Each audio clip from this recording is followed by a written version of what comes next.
ரஜினிகாந்தை பத்தி அரசு பர்சனா நம்ம கேள்விப்பட்ட ஒரு விஷயம் திட்டவட்டமா ஆயிடுச்சுங்க. ரஜினிகாந்த் இதே நேரத்துல தன்னுடைய ரசிகர்களை கூப்பிட்டு நிறைய கலந்து ஆலோசனை செய்து கொண்டு வந்துட்டு இருக்கிற இந்த நேரத்துல ஒரு அழைப்பு வந்துச்சு. இந்த அழைப்பு யார்கிட்ட இருந்து தெரியுங்களா வந்திருக்கு?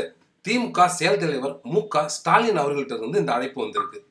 சிறிது நேரம் யோசிச்சுட்டு ரஜினிகாந்த் ஒரு முடிவு பண்ணார். சரிங்க, நான் வரேன்னு சொல்லிட்டார். அப்படியே நானும் அதை கேட்டு ஷாக் ஆயிட்டேன். ஏன் அப்படின்னா, ஓஹோ அவர் கட்சியில போய் இவர் சேர போறாரோ அப்படின்னு நினைச்சிட்டோம். அப்படிலாம் எதுவுமே கிடையாதுங்க.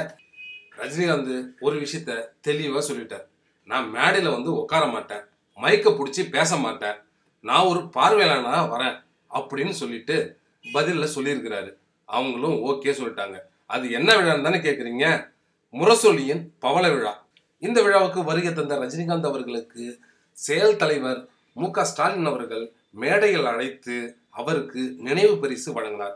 அருகில் உலகநாயகன் கமலஹாசன் இருந்தார் மற்றும் உதயநிதி ஸ்டாலின் கூட இருந்தாருங்க.